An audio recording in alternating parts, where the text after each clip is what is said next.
কামারহাটির এক সময়ের ত্রাস জয়ন্ত সিং তার বাড়ি ভাঙা নিয়ে এবার কামারহাটি পুরসভাকে ভর্ৎসনা করল কলকাতা হাইকোর্ট।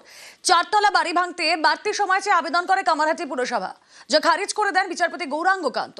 কামারহাটি পুরসভাকে ভর্ৎসনা করে তিনি বলেন, আগে দুটো তলা ভাঙুন, তারপর বাড়তি সময়ের জন্য আবেদন করবেন।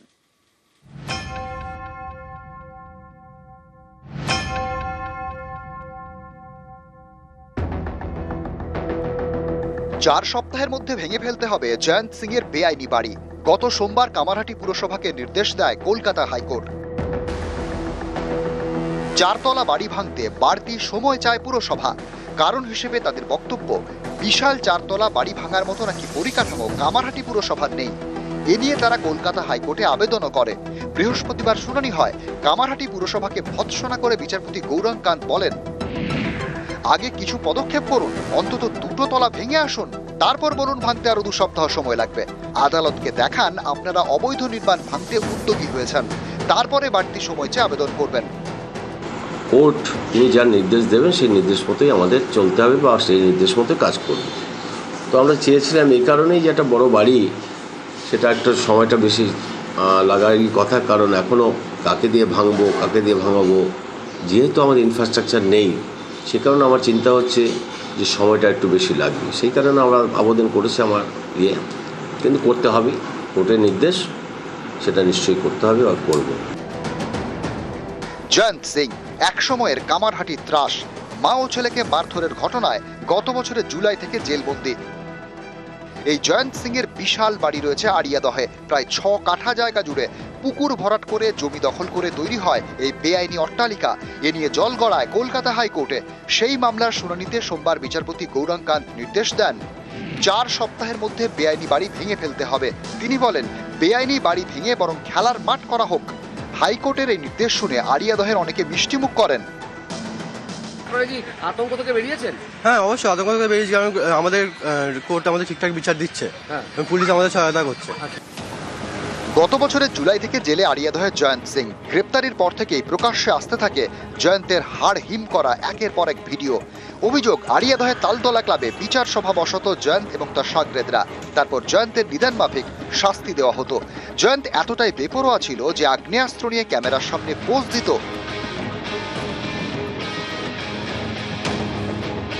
প্রকাশ্যে এক সাগরেদকে আগ্নেয়াস্ত্র চালানোর প্রশিক্ষণ দিতেও দেখা যায় জয়ন্তকে। কখনো আবার হাত পা ধরে চ্যাংদোলা, তারপর লাঠি দিয়ে পিঠে কোমরে দমাদম মার। অভিযুক্ত জয়ন্ত সিং এবং তার দলবল। গত সোমবার এই জয়ন্তের বেআইনি বাড়ি ভাঙার নির্দেশ দেয় কলকাতা হাইকোর্ট। কামারহাটি পুরসভাকে বলা হয়, 4 সপ্তাহের মধ্যে বাড়ি ভাঙতে হবে। 5ম সপ্তাহে আদালতে রিপোর্ট জমা দিতে হবে। তা না করে বাড়ি ভাঙার সময়সীমা বাড়াতে চেয়ে আবেদন করে কামারহাটি পুরসভা, যা খারিজ করে দিয়েছে কলকাতা হাইকোর্ট। বলেছে, আগে কিছু পদক্ষেপ করুন, অন্তত দুটো তলা ভেঙে আসুন, তারপর বলুন ভাঙতে আরো 2 সপ্তাহ সময় লাগবে।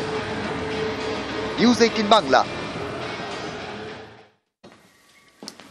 নির্মাণ কাজে কারচুপি বন্ধ করতে নয়া উদ্যোগ। আলিপুরদুয়ারের পঞ্চায়েতে চালু করা হলো মেটেরিয়াল টেস্টিং ল্যাবরেটরি।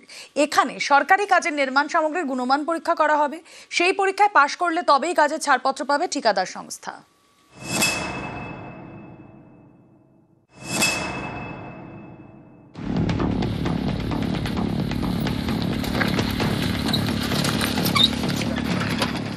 কখনো রাস্তা তৈরি করার কয়েক মাসেই তা বেহাল। কোথাও রাস্তা থেকে উঠে যাচ্ছে পিচ, কোথাও ঢালাই রাস্তায় ফাটল। সরকারি কাজে বারবার খারাপ কাঁচামাল ব্যবহারের অভিযোগ। এসব রুখতে এবার নয়া দাওয়াই আলিপুরদুয়ারের গ্রাম পঞ্চায়েতের। চালু হয়েছে মেটেরিয়াল টেস্টিং ল্যাব। আলিপুরদুয়ার 1 নম্বর ব্লকের বিবেকানন্দ 1 নম্বর গ্রাম পঞ্চায়েত। এবার থেকে এখানে কোনো রাস্তা তৈরি হলে বা কোনো সরকারি বিল্ডিং তৈরি হলে ঠিকাদার সংস্থাকে বসতে হবে পরীক্ষায়। যে সামগ্রী দিয়ে নির্মাণ করা হবে তার স্যাম্পল টেস্ট করা হবে ল্যাবরেটরিতে। পরীক্ষায় পাশ করলে তবেই মিলবে কাজের ছাড়পত্র।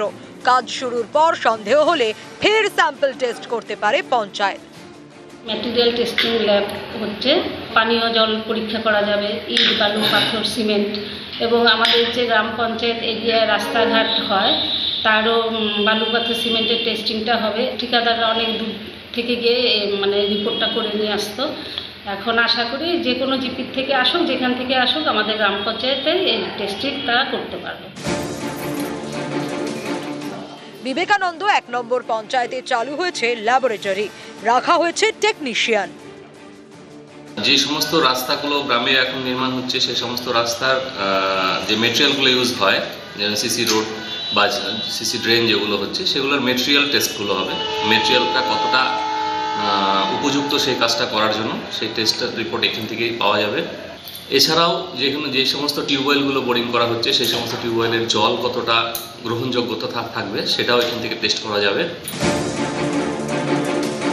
আলিপুরদুয়ার জেলা পরিষদও চাইছে এরকম মেটেরিয়াল টেস্টিং ল্যাবরেটরি চালু করতে।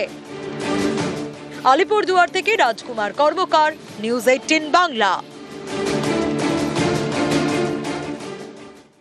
বজ্রাঘাত থেকে বাঁচাবে তালগাছ, এমনই মনে করেন হুগলির পান্ডুয়ার ভূগোলের শিক্ষক।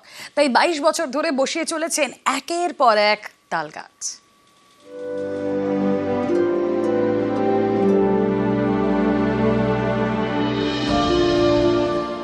ইনি ভাস্কর মণ্ডল, হুগলির পান্ডুয়ার রানাগড় হাই স্কুলের ভূগোলের শিক্ষক। গাছ ভালোবাসেন, তাই বিভিন্ন জায়গায় বসাচ্ছেন তাল গাছ। তিনি মনে করেন বজ্রাঘাত থেকে বাঁচাতে পারে একমাত্র এই গাছ। সামনেই বর্ষা, মাঝে মধ্যে বজ্রবিদ্যুৎ সহ বৃষ্টি, বজ্রাঘাতে অনেকের প্রাণ যায়। এই প্রাণহানি কি করে আটকানো যায়, এ নিয়ে চিন্তা ভাবনা শুরু করেন ভূগোলের শিক্ষক ভাস্কর মণ্ডল। বিভিন্ন বই ঘাঁটতে শুরু করেন। শিক্ষকের দাবি, সেই বই পড়ে জানতে পারেন একমাত্র তাল গাছই বজ্রাঘাত থেকে রক্ষা করতে পারে, কারণ এই গাছ সবার থেকে উঁচু। এরপর থেকে 22 বছর ধরে গাছ বসাচ্ছেন, তার মধ্যে বেশিরভাগই তাল গাছ। কৃষি প্রধান এলাকায় একটা মূল সমস্যা হচ্ছে, আমরা দেখবো বজ্রপাতে অনেক সময় প্রাণহানি ঘটে। বিভিন্ন জার্নালে আমি দেখেছি বা বিজ্ঞানী গবেষণায় দেখা গেছে যে তাল গাছ যদি মাঠের মাঝখানে বা পাশাপাশি থাকে তাহলে বাজ পড়া থেকে মানুষ রক্ষা পায়, জীবনহানি থেকে রক্ষা পায়। এই জন্যে আমার এই তাল গাছ লাগানো মূল উদ্দেশ্য। ভাস্কর মণ্ডল তৈরি করেছেন নেচার লাভার্স ক্লাব, যার মধ্যে 200 জনই পড়ুয়া। এই সব পড়ুয়াদের নিয়ে গাছ বসাচ্ছেন ভূগোলের শিক্ষক। আমাদের যে এই চারিপাশে এরা যেমন পাটরা, বিটাসিন, রানাগড়, পান্ডুয়া, এছাড়াও পাশে কাঁটাগড়, গ্রামগঞ্জ, এইসব এরিয়াগুলো রয়েছে, এসবগুলো দাঁড়িয়ে থাকে। এখনো পর্যন্ত মানে আমি বসিয়েছি, আমার উপস্থিতিতে প্রায় 40-50 হাজার হবে তাল গাছ। মূলত খুব উষ্ণতা বাড়ছে, গাছ বসালে মানে উষ্ণতা কিছুটা হলেও কমে, গাছ বৃষ্টিকে আকর্ষণ করে, এটা আমরা জানি। রানাগড় থেকে আতি মোড় যাচ্ছে, যে তাল গাছগুলো দেখছে ওই তাল গাছগুলো কিন্তু উনিই লাগিয়েছে। ছাওয়াটাও রোদ্দুর থাকলে অনেক লোক ওখানে বাইরের লোক এসে দাঁড়িয়ে বা বসে ইয়ে করে, অপেক্ষা করে। প্রচণ্ড গরম, বৃষ্টিও কমে যাচ্ছে। তো আমি একটাই অনুরোধ করবো যে আমরা যেন সবাই গাছ লাগাতে পারি। পান্ডুয়ার রাস্তায় নানা রকমের বড় বড় গাছ, কোনোটা বট, কোনোটা অশ্বত্থ, কোনোটা তাল। এবার ভাস্কর মণ্ডলের লক্ষ্য বাঁকুড়ার জয়পুরের জঙ্গলে তাল গাছ বসানো।